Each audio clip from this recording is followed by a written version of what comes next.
Hello, hello, and welcome to Hot Take Think Tank. I'm Kier. And I'm Liam.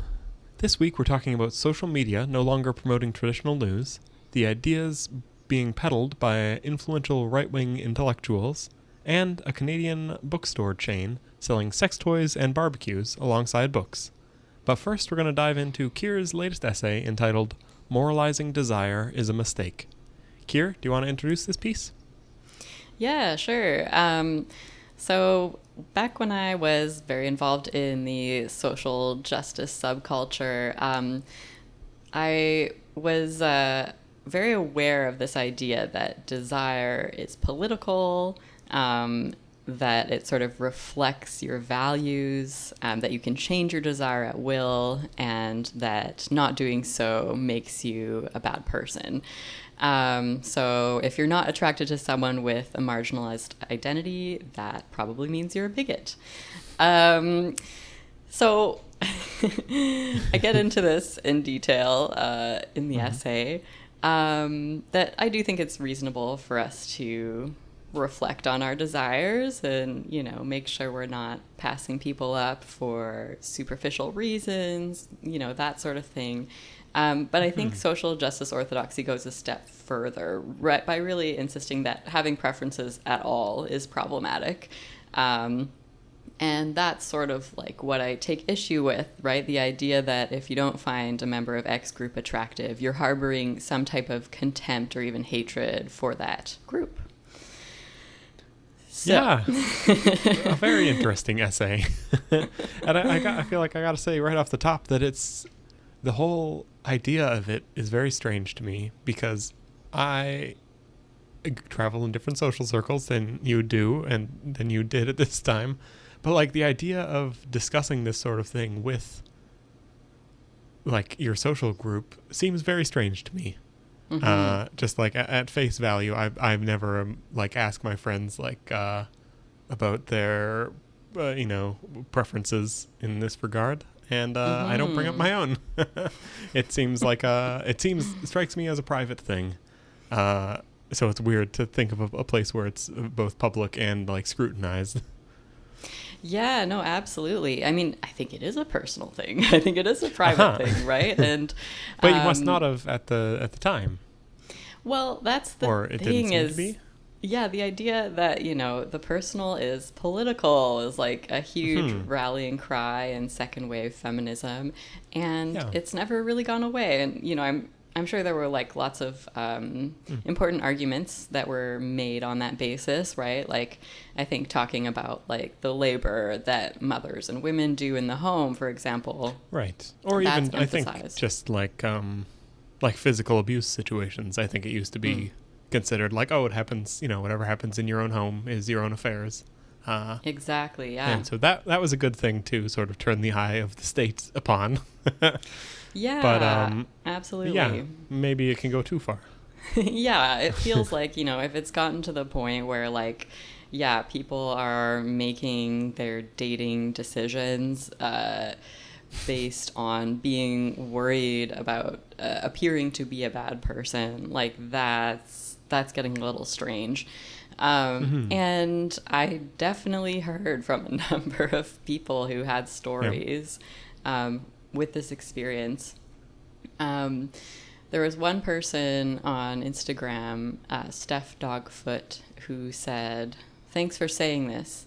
As an Asian person who happens to be dating a white man, it's been really fascinating and also disgusting realizing how I'm judged, belittled, and made to understand that I'm a person with bad preferences for who I happen to date by both the right and the left, and both feminists and men's rights activists." And like, this is like, this is what I, sometimes feel a little bit crazy about when I'm talking to someone who doesn't have much experience in the social justice subculture. It's like the social justice subculture like discourages mixed race dating if one of those people is white, right? Like, that's and that's what this person is describing, right? Is that like, totally. As an Asian person dating a white person, like they've made a terrible mistake. How did we get here? It does. It feels like one of those areas where it's like the two ends of the political spectrum have like wrapped around and gotten to the same place, right? Where it's like you mentioned the idea of like re-education. You know, if your desires are misplaced, which seems like a conversion therapy thing, just like a different thing that's being re-educated, but still like, you know, getting at something that most people don't think of themselves as like choosing or being in control of, but like trying to mold that to an acceptable way to be in the community. Exactly. Yeah. I mean, I got a message from an ex-Catholic who talked about how well it fit into the guilt that they already struggle with, right? And yeah, no, there's like a real it's a real problem. I mean, there were multiple people talking about how this moralization of desire has given cover to predators and abusers, and even one person said that like social justice ideals put her in a vulnerable position with a dangerous person, you know? Yeah. And I think, you know, in those cases, like, I think it's more like, you know, a person with bad intentions is going to use the tools at their disposal to do that, right? Like, Totally, yeah. I don't think caring about social justice is what makes you into an abuser. But I think anything that is like making it harder for people to like gauge how they're really feeling and like make a decision for themselves based on that is like probably a bad idea. Totally. Yeah, it feels like a lot of this, it just made me think of like how uncomfortable it would be to be so in your own thoughts and in your head about like relationship stuff. Sort of it feels like a weird place to not that you can never, you know, think about a relationship, but the idea that you need to like run it through a bunch of criteria and like think of it from like a political lens, or like you know, think of it from all these different angles, right, to make sure that it checks all the boxes. It does seem like it would remove you from like the immediate experience of being with a person, which probably sends a lot of also meaningful signs, right? Like if someone checks all the boxes but just ekes you out a bit, you can probably listen to the being eked out, even if without, you know, hopefully without worrying about what political ramifications being eked out by someone in that category will have, because that's weird. Well, absolutely. And I think here's the thing is like, if the goal is to like, you know, have more people, a wider variety of people like having satisfying hookups or satisfying relationships or whatever, like that's not what happens when we moralize in this way, right? And there's a really interesting comment from someone on Instagram by the username of Please Read Marks. And she said, I am a fat woman. When I lived in Portland, I ended up sleeping with several people that were not attracted to fat women. They basically had sex with me to diversify their portfolio, which was weirdly a thing, at least back then, around 2014. Having sex with people that aren't attracted to you feels like shit. It was triggering and humiliating and severely damaged my self-esteem. I'd much rather have someone reject me. I've also had sex with people to avoid being accused of bigotry. It felt creepy because it was. What a time. That's wild. Right? Wow. Like, nobody wins. Like, if you think you're doing someone a favor by having sex with them, you're not. Like, and they can tell, right? Like, no, totally. Yeah, it's this weird, like, I with a lot of these stories that you have from, like, your time in this culture, it makes me it just feels like a lot of rules that make sense to apply, like, in the HR department of a huge company, but do not make any sense to apply in, like, a normal human interaction, right? Like, yeah. like there are parts of society that need to worry about discrimination, right? Like where if they discriminate on purpose or by accident, it will like cause undue harm. You know, like government services or you know, hiring decisions at a company, that sort of thing. But to bring all of those same tools of analysis into how you interact with other humans on like a person-to-person level seems very strange. It's extremely strange. It's not normal for anyone who's still doing this. It's not normal. And, I also think that it really confuses things because, you don't have to be attracted to someone to treat them with respect, right? To, Totally. be a good human around them, right? And we shouldn't make being respectful contingent on being attracted to someone, right? Those things, Yeah. it's good if they're separate. So the idea Totally. that a personal attraction actually means that you're harboring hatred is just such a phenomenal leap to me. And it just ignores the richness and complexity of our actual real love lives and how we meet people and you know what I mean? There's Totally. a secret sauce there that's just sort of unknowable to some degree. And I think it just feels when I was in the social justice subculture, I think I was just looking to always make the right decision, right? And how can I just simplify things and make enough rules that I'll just never make the wrong choice, right? Totally. It didn't work, think though. a lot of it is something I've come to terms with because I have never been in that sort of subculture, but I definitely was sort of an in my head kind of guy who was trying to think through every problem and find the right answer. And it took me a while to come to terms with the fact that there are aspects of being a human that don't that the words are pale trying to capture.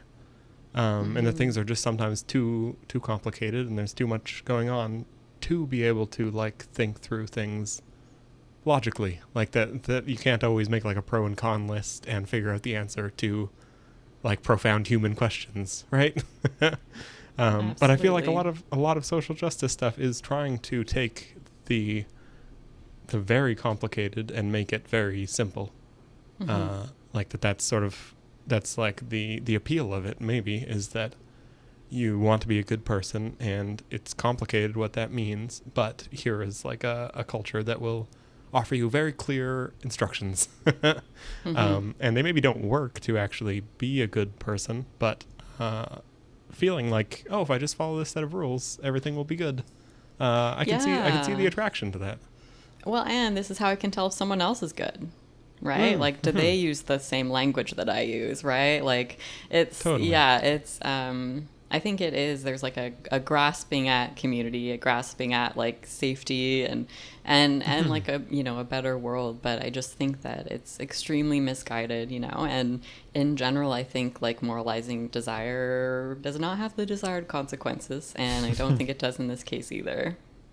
Yeah, totally. And by the sounds of those comments you received, it doesn't sound like it. I don't think your conclusion is unique. It doesn't sound like. No. It sounds like it's mostly bad for everyone. Yeah, I have not heard from anyone who feels that it benefited them, but that could be my echo chamber, so. Totally. And speaking of news on social media, next up we have an article called The Great Social Media News Collapse, written by Charlie Wartzel for The Atlantic. The big social media platforms have recently shifted away from showing news articles to their users, and users seem pleased with the changes. The idea put forth in this article is that the incentives that social media algorithms set up for the news led it to become less appealing for readers, and that readers now prefer their feeds without news. But the idea of a society without journalism or without an informed populace seems like something worth worrying about. So Kier, maybe to kick off the discussion, I'm curious how you interact with social media and the news these days. Oh boy, good question. Yeah, I usually start off my day by reading the news on a news site. For me, that's the CBC, Canadian Broadcasting Corporation. So with no social media between you and your source, then? No. But then I do go on social media after that. And so, yeah, I definitely do click through and read news articles that I find on there. But I also find myself sometimes like trying to do like a little bit of fact checking if something sounds like too wild or just sets off an alarm. So yeah, I definitely read some news through social media, but I find like if I only do that, there's a lot that I miss out on because, whatever the topic of the week is, that's, the majority of what the social media links are going to be about. Totally. Yeah, interesting. I'm also, I read a fair bit of news, but I don't get almost any of it from social media. I'm not a big social media guy. But I do like to stay informed about things. And there was an interesting statistic they brought up that, a poll asking people whether or not they follow the news closely. And the most recent number was 38% of American adults follow the news closely, down from 52% just 4 years ago. So it's a notable drop in following the news, which is interesting. Yeah, that is a big drop because, like, my impression from this article is that, like, we're at a bit of a crossroads with social media and the news that, like, for the last, I don't know, maybe decade, social media has been, like, crucial to news companies, and they've even made a lot of decisions on like how to market their news with the social media companies and their algorithms in mind. And they've definitely seen like a significant drop in how much of their web traffic is coming from social media. And even Google seems to be sending less traffic to a lot of news sites. So that's interesting, right? Because it's sort of a moment where it's like, well, the news like didn't really get better when it was so reliant on social media, right? Like, because it became all about clicks, and it became about like sort of coming up with like the most outrageous headlines that you could, and also like quantity became really prioritized at news organizations. Totally. So, like, it would be really cool if some better way of funding news and also getting news to people came forward, because maybe it could be a good thing that social media has less of a grip on the news, but it really could go either way at this point, I think. Totally. I feel like there's like a sense, I don't know, from the social media company perspective, I feel like the idea is kind of that news is just like a hobby that some people have. If someone's into reading the news, they get shown the news, whereas if someone's into like model trains, they get shown videos about model trains, right? Or if they're into celebrities, they get to see videos of celebrities. But I feel like people that news does have like an additional value beyond being just like a thing that some people are into, like catching up on the latest gossip about what the prime minister is up to, like that there's something more important about the news, and that there would be something to be worried about if a large number of people gave up on consuming any news. Absolutely. And so is there a responsibility on the shoulders of social media to... I feel like that's sort of been the story of, like, since Trump was elected, was like when that happened, a lot of people sort of blamed the social media companies for letting it happen, promoting the stories that got him a lot of coverage. And then they spent a few years trying to like tweak the algorithms to be less biased or have less misinformation, that sort of thing. But it sounds like from this article that the plan has sort of changed for the social media companies, and the plan now is to get out of that business, like that it's more hassle than it's worth, and they sort of don't want to be in the business of catering to people who want to read the news anymore. Yeah, absolutely. I mean, it kind of makes sense. Like, there have been some, the Rohingya ethnic cleansing is the example that most people give in Myanmar of like, Yeah. and it certainly seems that yes, Facebook made that much worse in what it was taking down and what it was allowing to spread.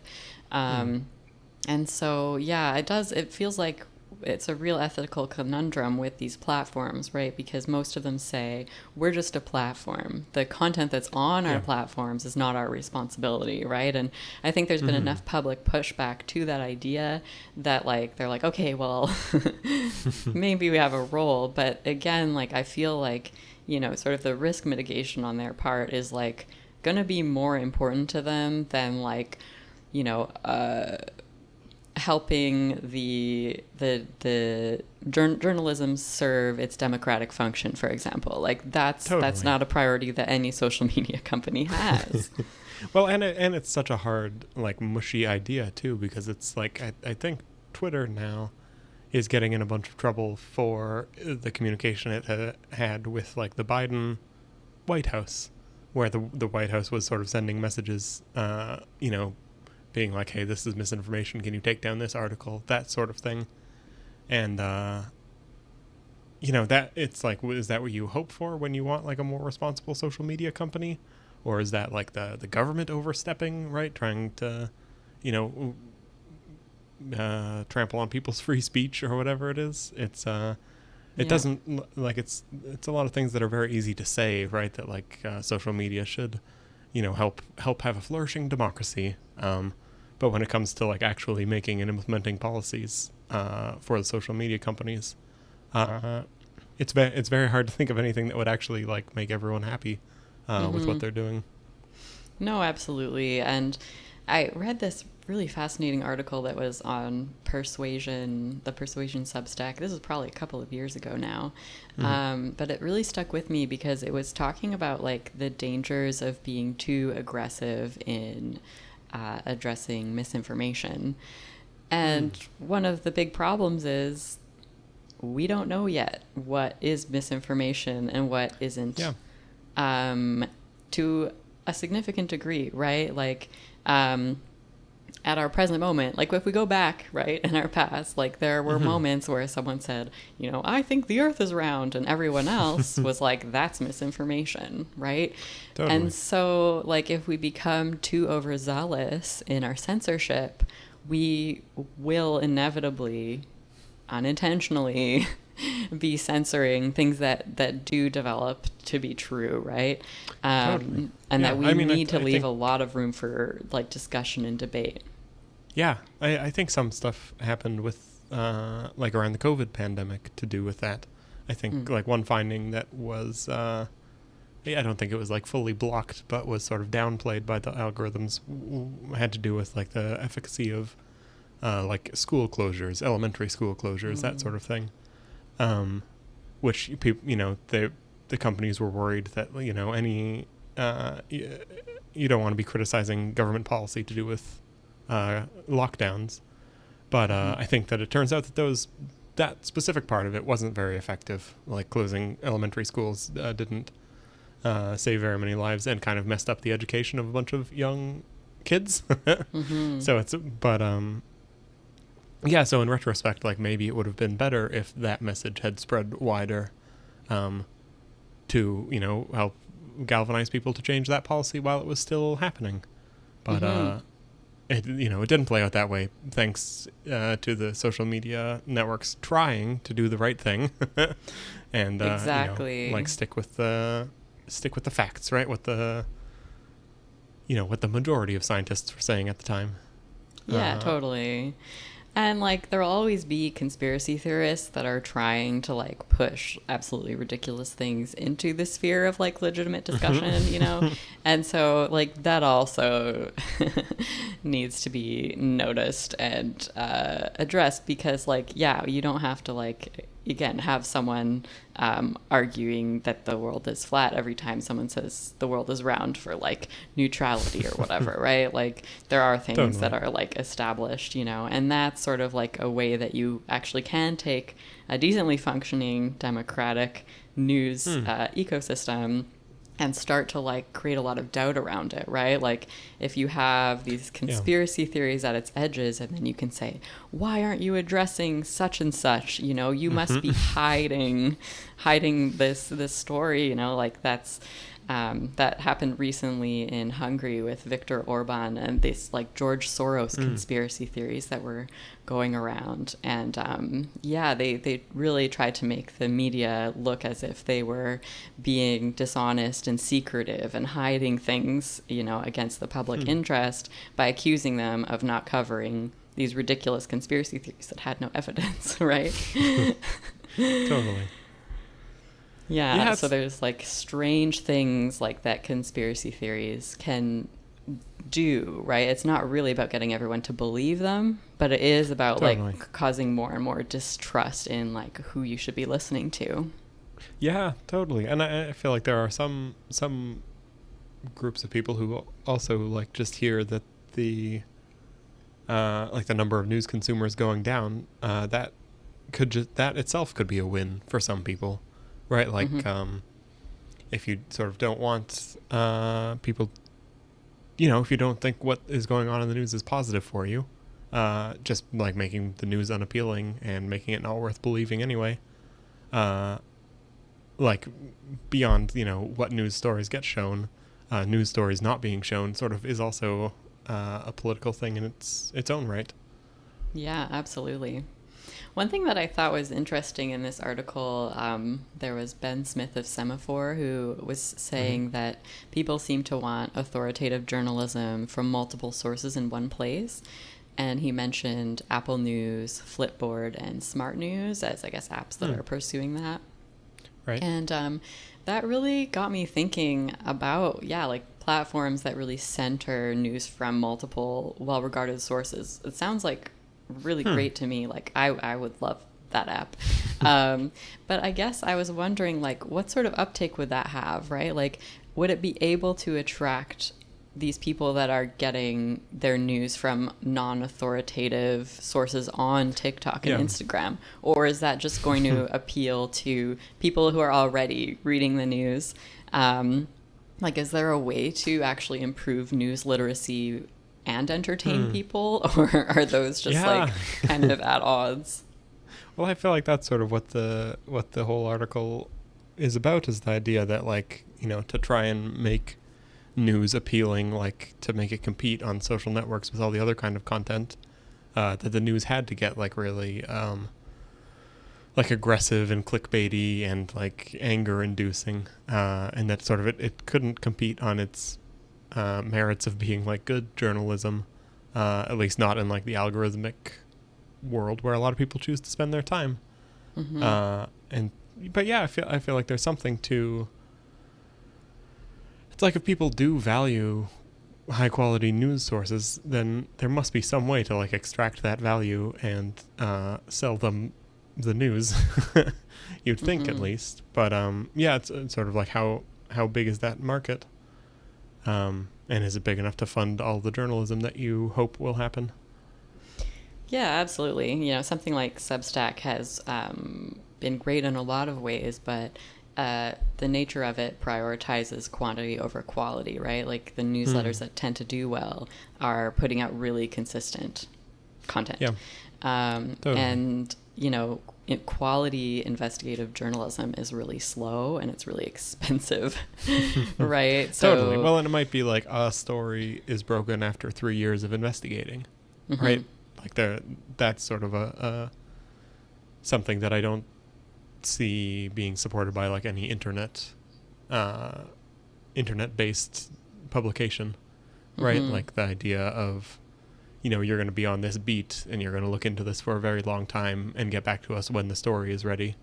You know, on newspapers, right, they can, when they have money to spare, they can spend money on those journalists and eventually they'll have a cover story, but they don't need to turn in any articles until then.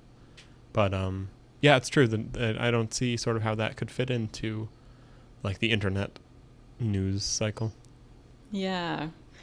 I was a little bit heartened at the end of the article, learning that The Atlantic has actually increased their paid subscribers 10% from a year earlier.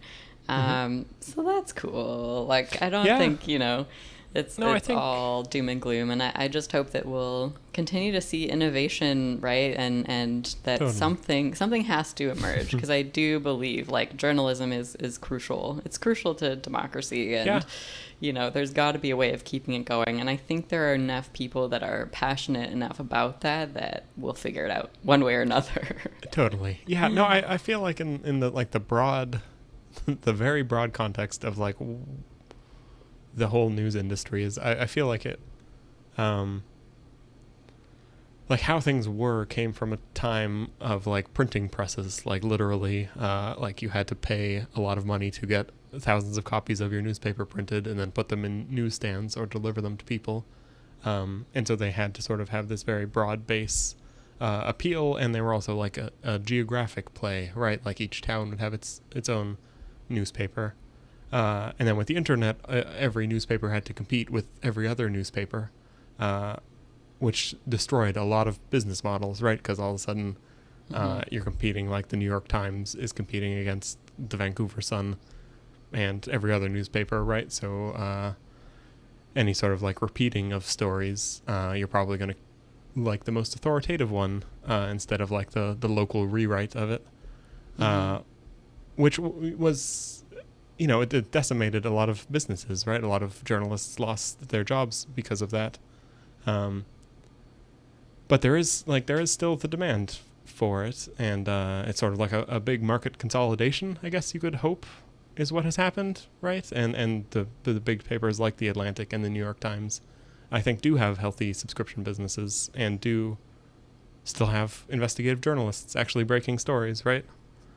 Yeah, for sure. I don't think consolidation is necessarily a good thing, though, right? Because we do have like important local stories that are going untold with all of these local newspapers going under, and it's like, it's not glamorous, but it could have like really serious consequences for the people that live there, right? And those are the stories that like are just going untold right now, and they're stories that we're never going to see in the New York Times. So we'll see. I guess I hope wonder, things turn around.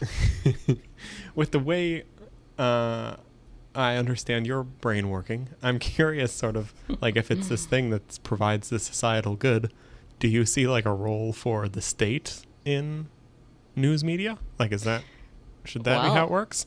I mean, we have that, right? I read the CBC. You read the CBC. Yeah, the CBC is partially government funded. So, yeah, absolutely. Yeah. I see a role for that. And when I was younger, I was involved in the Montreal Media Co-op and the Vancouver Media Co-op as well. And that was like a national network of reader-funded publications.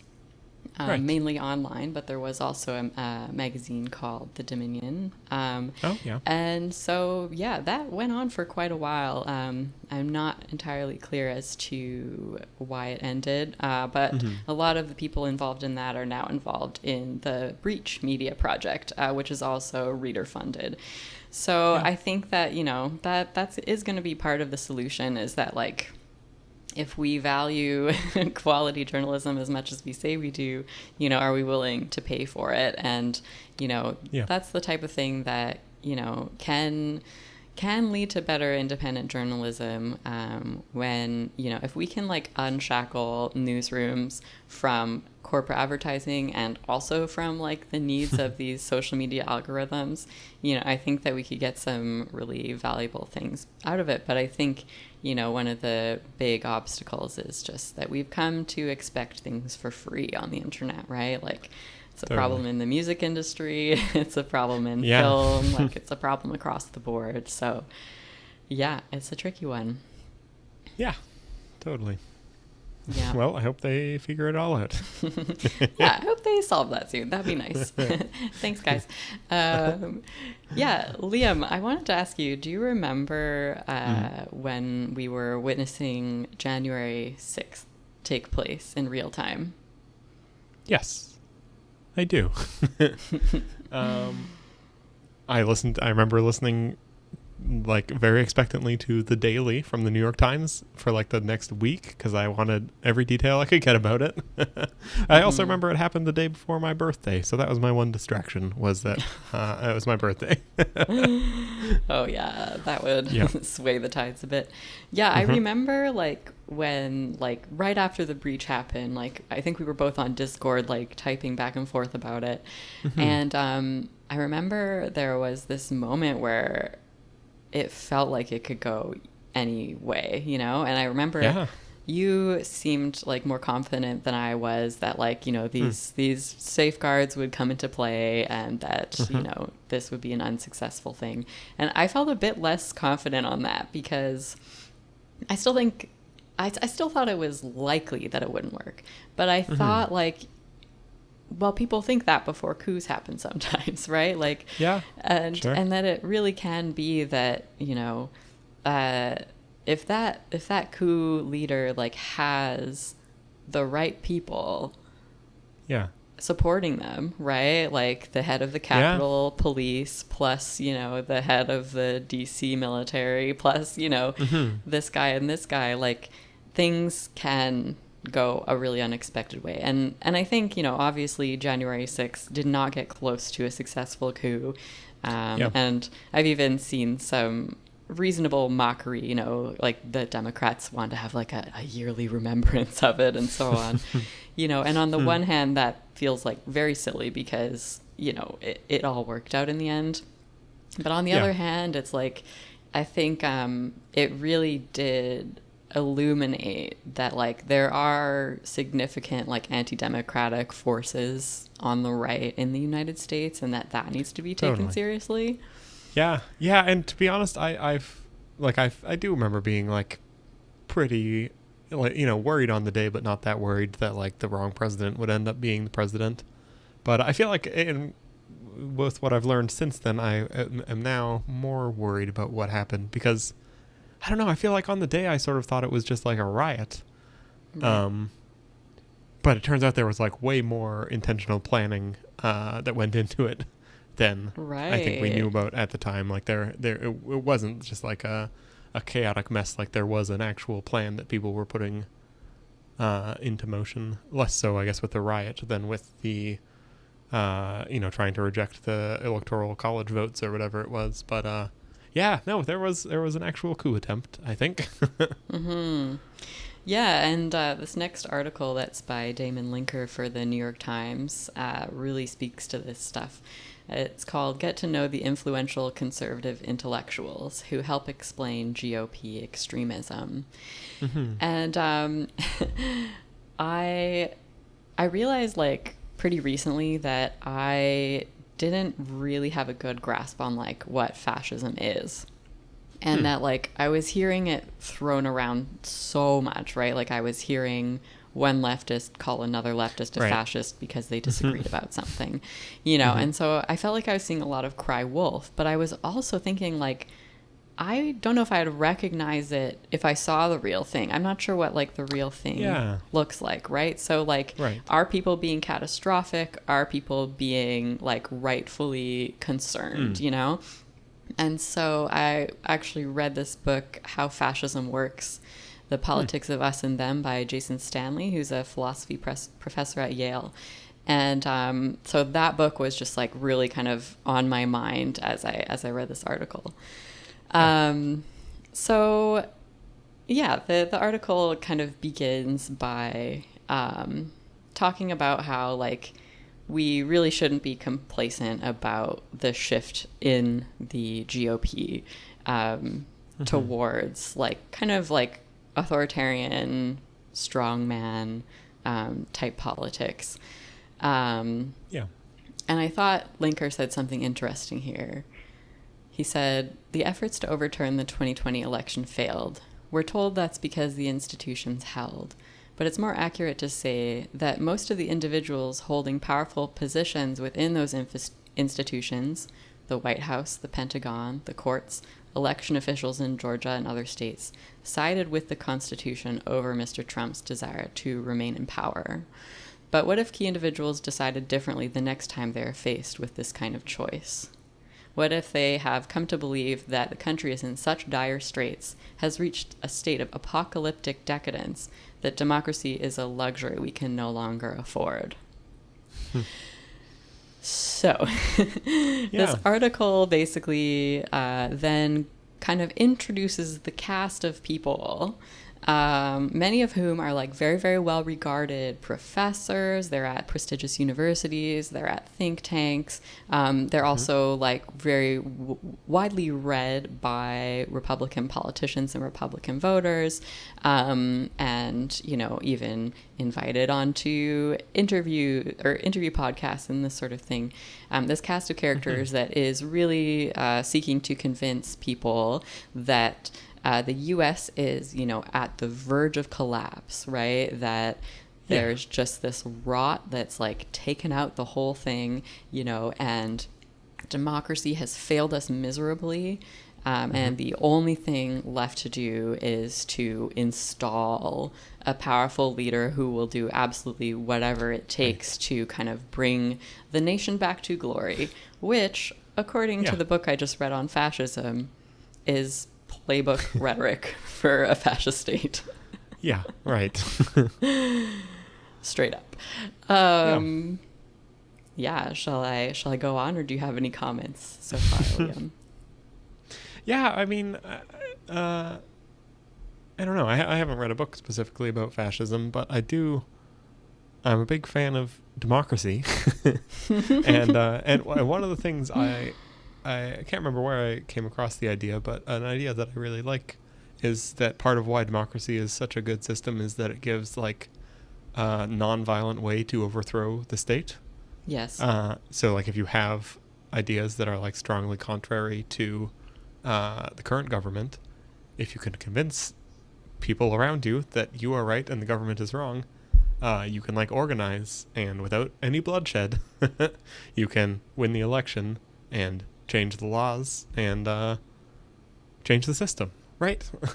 Absolutely. And that's fantastic because it leads to not having coups, and it just leads to like a tremendous amount of stability, right? That the government like continues to run from election to election. But yeah, this sort of rhetoric about the like democracy having failed, I don't know. I can't help but read it as like people who have beliefs that are too out there to think that they can win through elections. Right. Right? Like if obviously it's not easy to like amend the Constitution in America, but like it is possible. You just have to win, you know, what is it, like 67 seats of the Senate, which is very hard to do, but that's sort of the idea of it, is that to make big changes, you have to really convince a huge chunk of the population.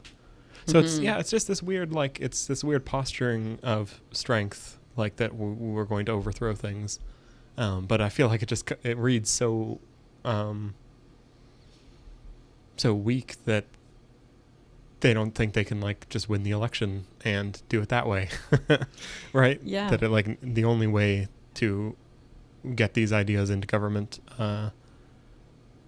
you know, you're never actually going to convince people that that's the right way to do things.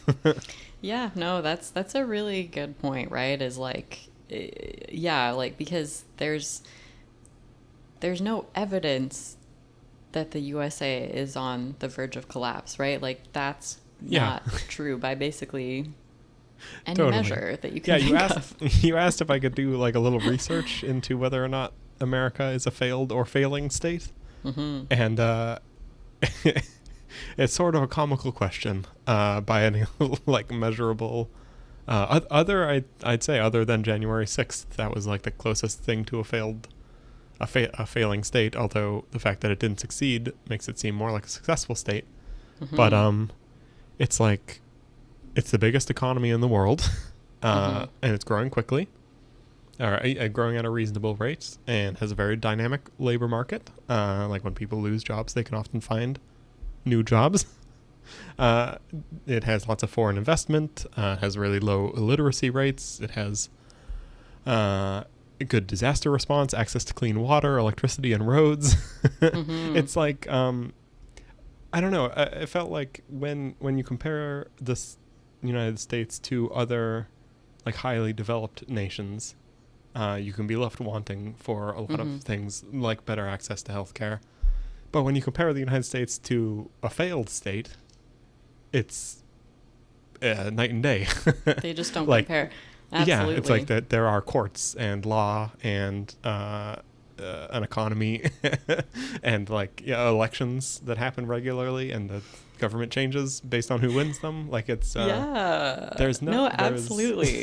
It's just it's total myth. And I think like it's funny because these people aren't talking about like real problems either, right? Like they're not really talking about like poverty. They're not talking about like, oh, we need better health care, right? Like these people, Totally. like it seems like they're talking about some sort of like moral, religious, spiritual failure, a metaphysical failure, right? Like the fall of Western civilization. More so than they're talking about, anything like measurable, right? And that is another part of fascist rhetoric is, you take your ethnic or religious or racial majority and you convince them that they're being persecuted, right? That Christians are under attack, that white people are under attack. And so we have some star characters that are making this type of case. Should we go through them? Yeah, let's get to it. So we have Curtis Yarvin, who is a self-proclaimed monarchist who believes America's regime is best described as a theocratic oligarchy. So... it's a weird like lack of awareness about like, because these are words that apply to other countries. Yeah, we have theocratic oligarchies. Yeah, and they're not.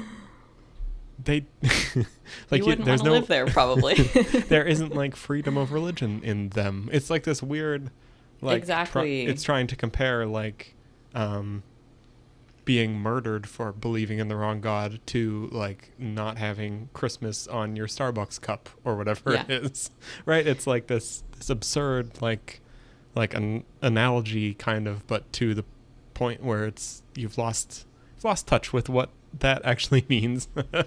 Yeah, absolutely. We'll actually come back to that idea in a second.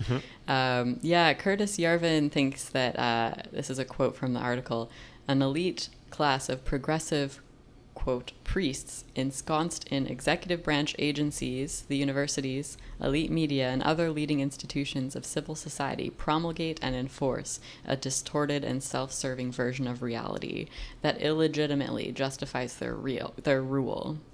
So what that sounds like to me, right, is that like democracy is a facade, right? That people aren't like voting for Democrats out of their own free will. They're voting for Democrats because they've like been brainwashed or manipulated by these like sinister progressive forces, right?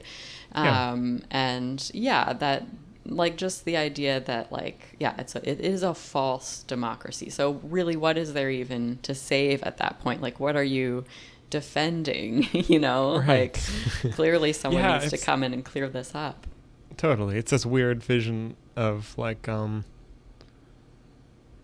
of yourself as the only like conscious being around, and everyone else is like these unconscious drones who do the bidding of the elite or whatever.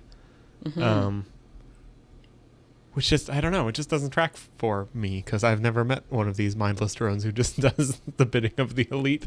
It seems like everyone has their own complex life going on and makes the best decisions they can. Which is, it's also like much this more weird, common. this weird mix of, I don't know, because usually the right is the side that's like in favor of individual freedoms and that sort of thing. And the left is more in favor of like helping people, and maybe intervening a bit more like with regulations to keep them safe and that sort of thing. So the idea that, I don't know, these right-wing people are so worried about the malleability of everyone. I don't know. Yeah, it's a weird ideology. Yeah, well, and here's the thing, and I think it even gets into this later in the article, but there's just the idea that like most people in America aren't true Americans, right? Right. Like that actually there's all these people, right? Like trans people are probably not real Americans. Immigrants are probably not real Americans. Probably even Democrats and progressives are not real Americans, right? Right. And again, like you're appealing to like this one very specific but very large group of people and saying that like they're being stolen from when the Democrats are in power, right? Because they're the only ones that actually like are entitled to anything, really.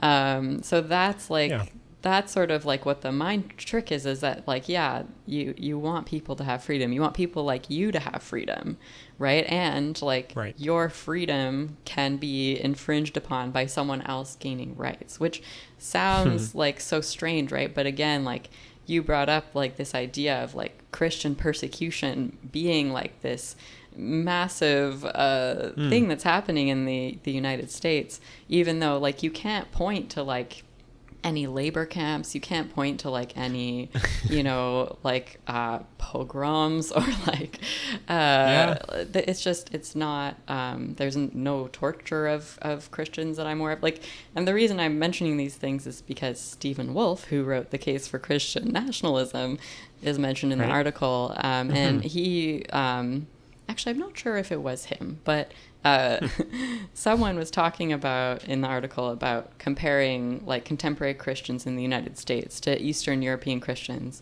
living under Soviet tyranny.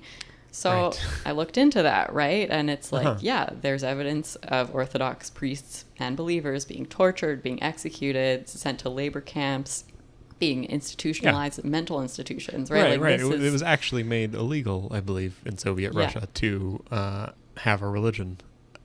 Broadly speaking. Right. And like so that's who they're comparing themselves to, right? Which like again, like if anyone wants to send me a link about this Christian persecution that I'm not aware of, please do, because I think the kind of story it's about is like teachers not being able to lead their public school class in prayer. I think that's the sort of like news story that is pointed to as like the state crushing people's religious freedoms. Well, yeah, I think you're right. It's just a very different thing. Yeah, and like Stephen Wolfe, he believes that America lives in a gynocracy. That was a new term for me. What a terrible... I would have been happy to go my whole life without ever hearing that.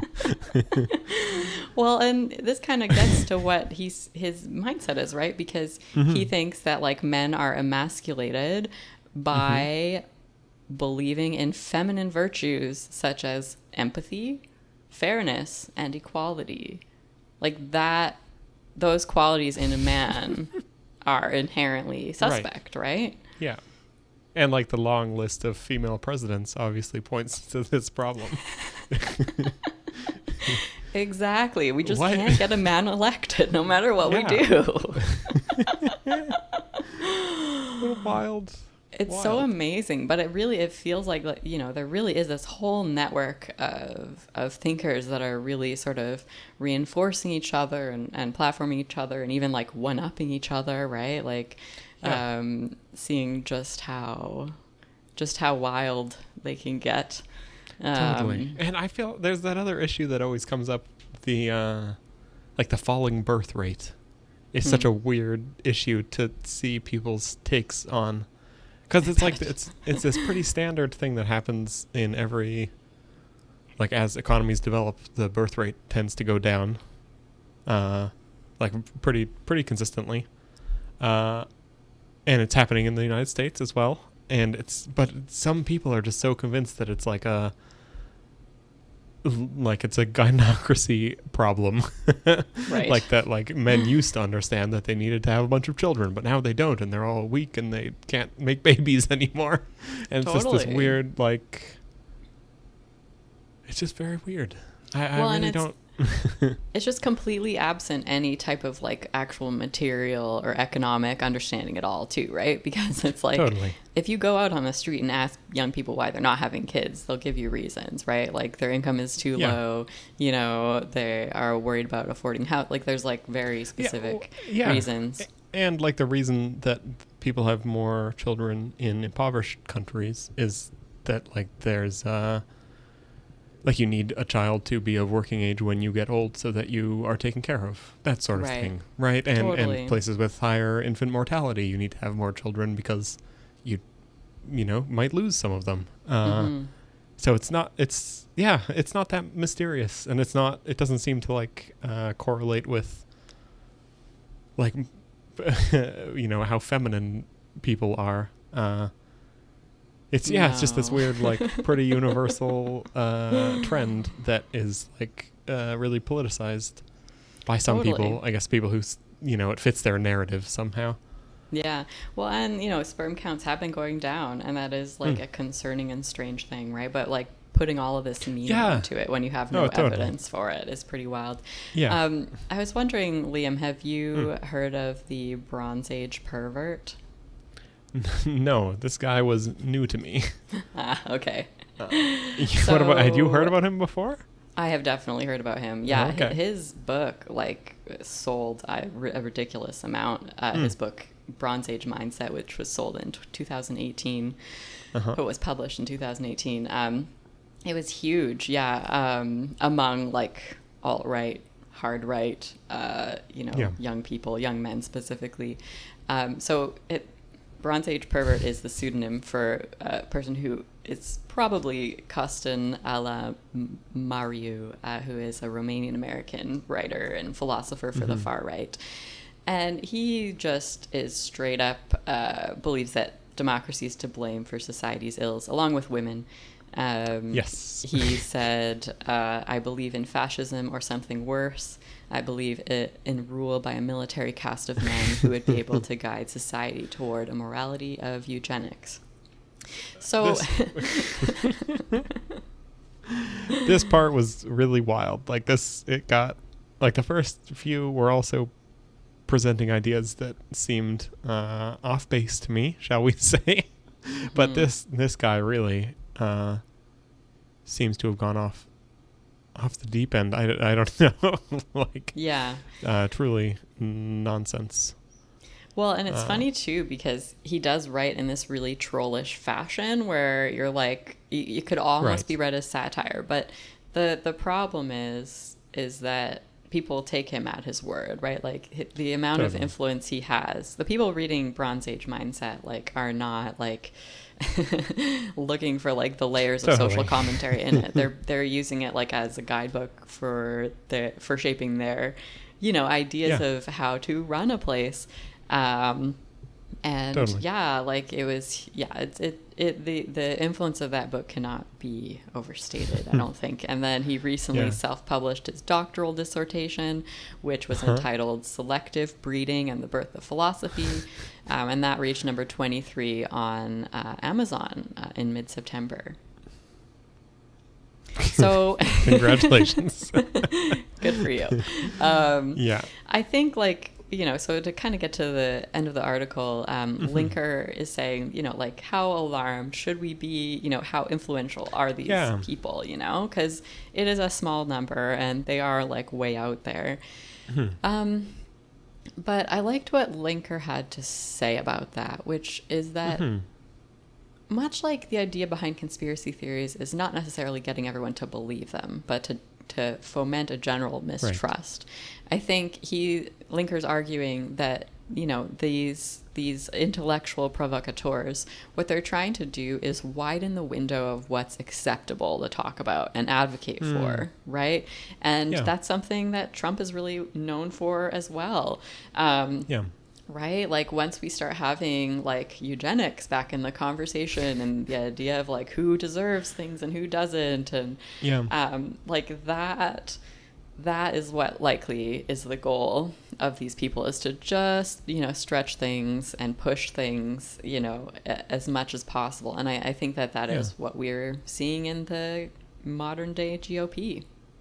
Totally. And I do feel like another part of it is a lot of the arguments that are, explained in this article. It's like they start with a flawed premise and then immediately move on to like make a point that builds on it. Which I feel like, I don't know, like debating that Western civilization had its greatest achievements far in the past, right? And that today is a garbage world. That's from the Bronze Age pervert. It's like, I feel like when you start your argument with that and then you move on to discuss like how to solve it, you like leave behind the question of like, wait, was that part true? Was the greatest achievements in the past? Right? Because it's, I wouldn't agree with that part. But it's, like moving the discussion from that, like, okay, well, we all know that current day is garbage and everyone it's all terrible. So the question is, how do we deal with it? And it's like, yeah, you can totally, like miss things. I saw this. You can kind of set a new baseline, right? For what we all understand to be true, right? Totally. And sort of like what content you come across, like what will you, like you were saying at the top of the episode, where you will like see stories on social media and you have to like go double check them. Like you do that because you have like a baseline understanding of how the world is. And when something seems to not align, you want to make sure that it's true, right? So it's, I saw this TikTok video many months ago that stuck with me. It just came to mind now, where it said that it was like someone saying that they'd like run the numbers on this, and that thanks to modern day inflation, people were currently poorer than they were during the Great Depression. Which is so far from true. We're all like so rich compared to then. Like the Great Depression was like a quarter of people who wanted jobs couldn't have them, and like all wages were falling for everything, and like people couldn't afford food. And not that the economy right now is perfect, but like it's not close at all. But like that, I felt like I'd like fallen into a different dimension, because like the comments on the video weren't about that. They were like, yeah, things really are bad now. And it's just this weird like like it's just this place that you can get to if you, I don't know, consume certain subset of media, where you can read things about how Western civilization's greatest accomplishments were a long time ago, and just be like, yeah, of course, we all know that. Yeah, that's a given, right? You see it enough times, like, yeah, it's definitely something that you could start to take for granted. And yeah, who knows where you could go from there, what you could normalize. Yeah. I also briefly wanted to mention just there was the question of sort of that came up for me was about, how does this compare to, extreme political conversations in the past? And I did a little research and did come across that there were several groups in America at the start of World War II, before America got involved, who were advocating for a more Hitler-like system in America, as like, look how good it's going over there. So it's, I don't know. It is very scary, but it might have been very scary for a long time, and we've made it this far. So, I just thought that was, I guess, in the name of putting things in their right historical context. It's not the first time people have thought that maybe democracy was bad and we should replace it with Hitler. Yeah, no, it's true, and yeah, the USA has stood its ground so far. So. Yep. Yeah. Well, leaving the United States behind, shall we move to our Canadian story this week? Yes, let's do it. All right. So next up, we have an article called "Indigo May Have Lost the Plot," written by Nicole Dirks for The Walrus. Indigo is Canada's only nationwide bookstore chain.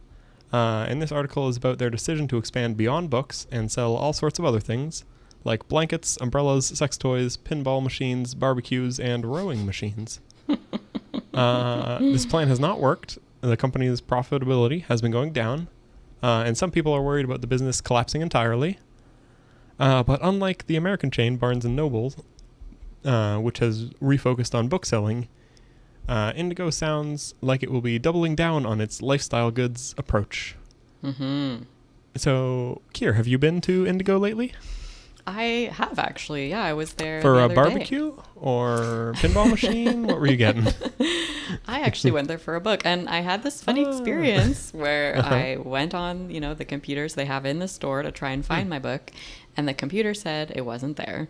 So I got on my phone and went to their website, and I was like, okay, maybe I'll stop at a different Indigo on my way home. And the website said the book was there. So I tracked down an employee, and indeed the book was there, but their own computer in their own store didn't reflect that, And I just couldn't help but feel like, wow, like something like either, I don't know, maybe it's a fluke what happened, Sure. But like if I go into your store and I am told that you don't have the book that I'm looking for, like that's not good. And that kind of feels like maybe, the books are like being de-emphasized to the point that Totally. like the tech is like not being maintained or something. I don't know. That does seem like sort of the fundamentals would be to get that system right. Right. But they quoted their new brand platform called Life on Purpose. And I thought this quote was very funny, so I thought I'd read it aloud. So the official brand purpose of Indigo. Indigo retail stores reflect a transformation from a bookstore to a next-generation cultural concept store. A physical and digital meeting place inspired by and filled with books, music, art, ideas, and beautifully designed lifestyle products, all aimed at simplifying its customer's journey to living with intention. Wow, what the heck does any of that mean? So they didn't mention that their computer should be able to look up their inventory. That didn't make the cut. But wow.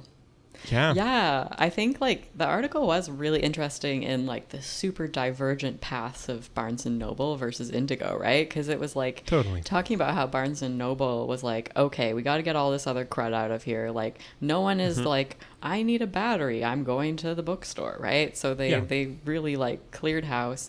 They gave their store managers, I thought this was really interesting. They gave their store managers like total control over ordering, right? So that it basically they're trying to like imitate local independent bookstores because those are actually in general doing quite well. So they're trying to have a more curated experience, right? Like make it so that it's not just what you expect when you get there, that there can be surprises and kind of deep cuts and that type of thing, right? That sounds brilliant, right? And so the idea that Indigo is like, it really hasn't been working for us to sell barbecues and whatever else. Let's sell more of those things.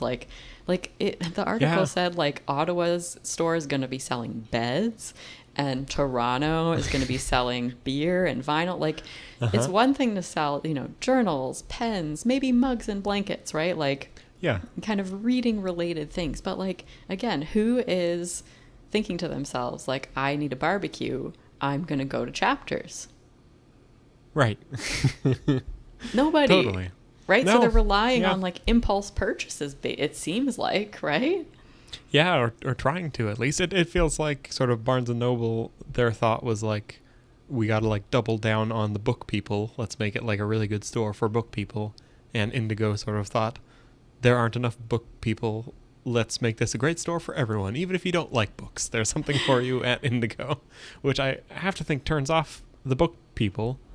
Right. And doesn't seem to have, I mean, on the other hand, I have bought someone really nice fuzzy socks at Indigo for Christmas before because they had them in stock, and so it's one of those things that doesn't seem like absurd on its face to me, but the weird part is trying it and then it doesn't work and then being like, we're going to keep going down this path. Yeah, totally. Well, and it's interesting too, because I guess like Chapters is owned by Indigo, and there's Chapters branches and Indigo branches. Chapters are like book heavier, and Chapters, like as long as I've been going there, they have other stuff, right? But it's just the majority of their floor space is books. And Indigo, it's like it's hard to find the books in there, right? And it's true. and like in general, like I love independent bookstores. I like do my best to go there and support them. But, you know, I live out in the suburbs, and like, Yeah. so often, you know, if it's like 6 p.m., 7 p.m., I'm like, oh, I'd love to go to a bookstore. There's only one, right? And it is an Indigo or a Chapters. Yep. And there's lots of small communities where it is only that. That's the only bookstore there, right? So Yeah. I guess I feel a bit more invested in this company than in most large multinationals. No, it's true. But I did find it a bit strange, the idea that, I don't know, maybe it's me, like, overestimating how the market could adapt, but it seems a bit strange to me that, like, this one chain of bookstores, like, if it were to go under, I would wonder how much does that actually affect, like, the number of books sold in Canada. Because it seems like people are aware of other ways to buy books. And, you know, a town that had, like, a thriving Indigo that made a bunch of wrong decisions and had to close, you'd think that same town could support, like, an independent bookstore. No, it's true. And like, it's not ideal if there is like one company that can like sink or swim, like Canadian presses, right? Who are like largely reliant on Indigo for their purchases. So yeah, again, like maybe it is. But the part that confuses me about that is like, Indigo is like the middleman, right? Like at the end of the day, wouldn't there still be the customer out there somewhere who wants to buy the book from the Canadian press? Or am I? Oh yeah. Well, but here's is it like the a thing. marketing thing? Oh yeah, like the distribution, like presses, small presses, like rely on the distribution of Indigo, right? Like to get the books in front of people, sort of thing. Oh yeah. No, it's a huge, like, that would be them sort of taking on like a whole other task, right? When you have like, and most Canadian presses are run by like very few people with limited resources. Totally. So, you know, I mean, it was like when the Canadian Wheat Board, you know, there used to be a board that bought all the wheat from all the farmers and then sold it. Oh, right. And then all of a sudden, every wheat farmer had to somehow figure out where in the world they could ship their wheat to, right? Like, it's that distribution part of the chain of purchasing is like not to be underestimated, of like how important it is and how much like logistical know-how and resources you need to be able to pull it off. Yeah, I suppose that does make sense. Yeah, it sounds like they were like really taken out by their hacking or their cyber attack that happened. Right, yeah, that was sort of an undercurrent of the whole thing, is that like earlier this year, they had like a ransomware attack that like broke all of their systems for several weeks, several months, like that they couldn't take online orders, that sort of thing.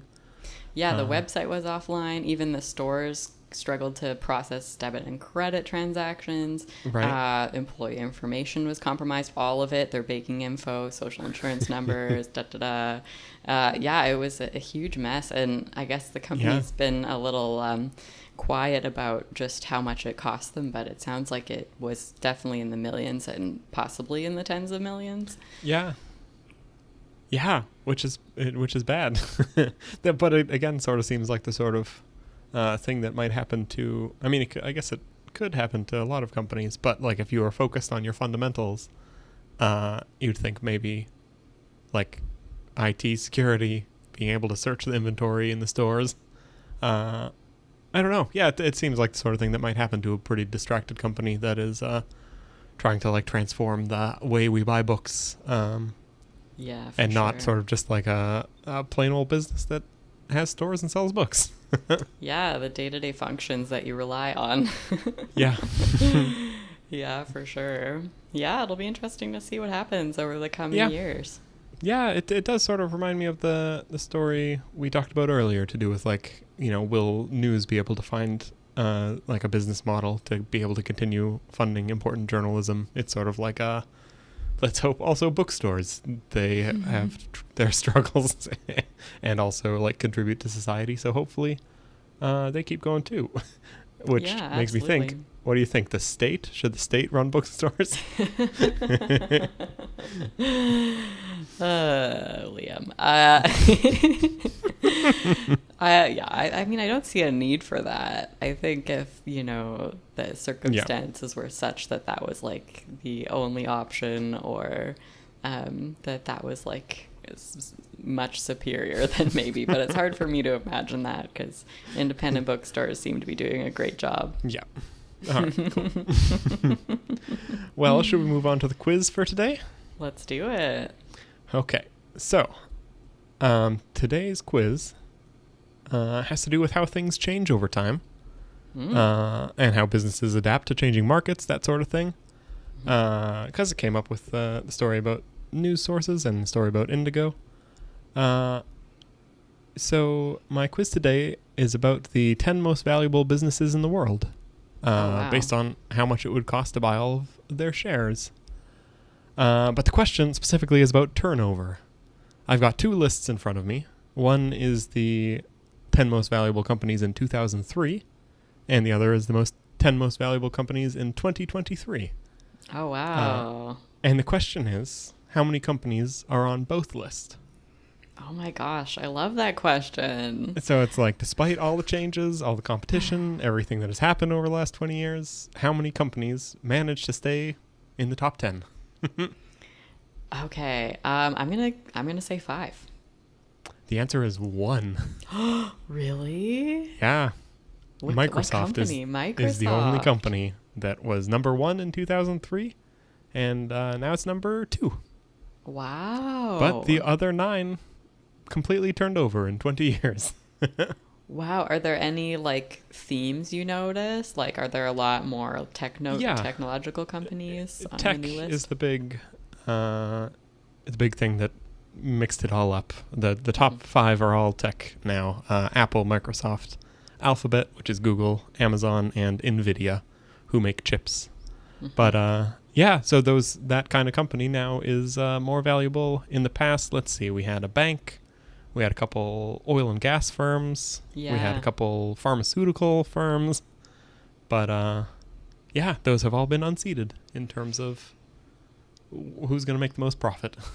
That's pretty remarkable, honestly. Like, because oil and gas and pharmaceuticals, like, those are not itty bitty little companies usually. No, not at all. Well, and there's, it's not, who makes the top 10 isn't a huge, no one, you don't get a prize for that. But it definitely says something about sort of the pace of change, and all right, I think it does at least, that there's a lot of turnover in the world, right? Yeah. And the idea that like the big newspaper businesses have faltered since the internet, maybe that's to be expected. Yeah, totally. Hopefully some of these things are little blips, in the longer scheme of things. Totally. Yeah. And, replaced with something better would be great if that can happen. That would be great. Yes, please. Well, do you have any guesses for who's going to be on that list in 20 more years? Ooh, well, probably Microsoft. Maybe OpenAI. That would be my guess for a new contender, but we'll see. And I don't know. Maybe something to do with outer space. That would be cool. We'll live on the moon by then, right? That's how the future is going to be. We'll live on the moon. 100%. I've already got my bag packed. Well, this has been Hot Take Think Tank. Until next time.